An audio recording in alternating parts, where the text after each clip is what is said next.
নমস্কার বন্ধুরা, তোমাদের সবাইকে জানাই আমাদের স্বাদের ঝুলিতে আরও একবার অনেক অনেক স্বাগত। আজকে তোমাদের করে দেখাবো বেগুনের ঝাল। কিন্তু আমি প্রথমে বেগুনগুলোকে ভাজার জন্য এইভাবে কেটে ফেলেছিলাম, কিন্তু তারপরে ভাবলাম বেগুন ভাজা না করে বেগুনের ঝালই করি।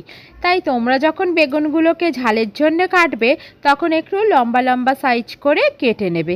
তবে আজকের রেসিপিটা সম্পূর্ণ নিরামিষভাবে আমি দেখাবো। তাহলে চলো শুরু করা যাক কিভাবে আমি বেগুনের ঝালটা করব। প্রথমেই বেগুনগুলোকে কেটে নুন, হলুদ আর সামান্য চিনি দিয়ে মাখিয়ে রেখেছিলাম। এখন আমি ম্যারিনেট করা বেগুনগুলোকে ভেজে নেব। তার জন্য প্রথমেই কড়াইতে দিয়ে দিলাম সর্ষের তেল, কারণ পুরো রান্নাটাই আমি সর্ষের তেলে করব। এবার দেখো একে একে বেগুনগুলোকে ভেজে নেব।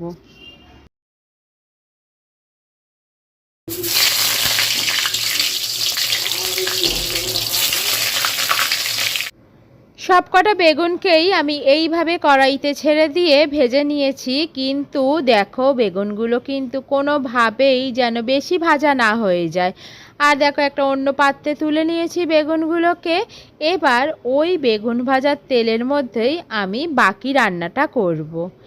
এখানে প্রথমেই ওই কড়াইয়ের মধ্যে ফোড়নে দিয়ে দিয়েছি গোটা জিরে, সঙ্গে দিয়ে দেবো হাফ চামচের মতো হিং। এই ফোড়ন থেকে যখন একটা সুন্দর গন্ধ বেরোবে, ঠিক এই সময় ফোড়নের মধ্যে দিয়ে দেব বেটে রাখা আদা।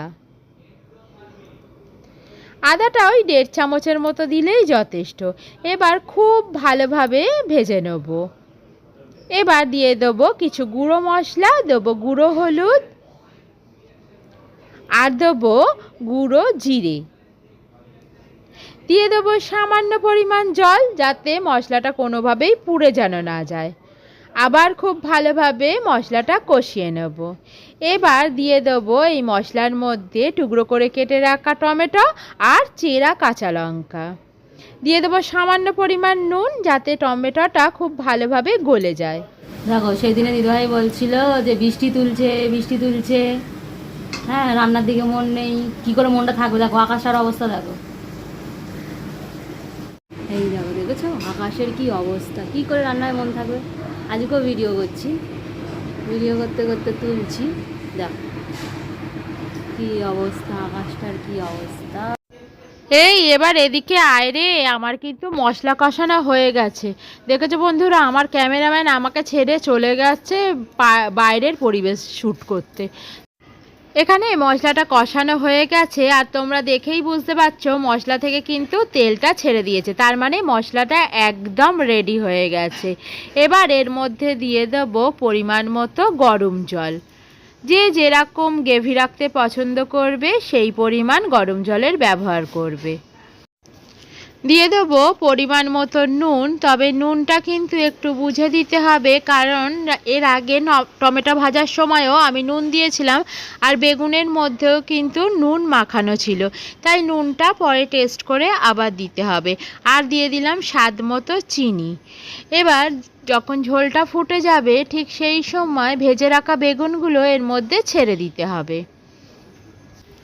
এবার মিনিট 2 মতো ফুটিয়ে নিলেই যথেষ্ট, কারণ বেগুনগুলো ভাজা ছিল তাই বেগুনগুলো নরম, বেশিক্ষণ টাইম লাগবে না। রান্নাটা আমার একদম রেডি হয়ে গেছে, শুধু ওপর থেকে ছড়িয়ে দিলাম কুচনো ধনেপাতা। তাহলে দেখলে বন্ধুরা রান্নাটা কত সহজে, কত কম উপকরণে রান্নাটা কমপ্লিট হয়ে গেল।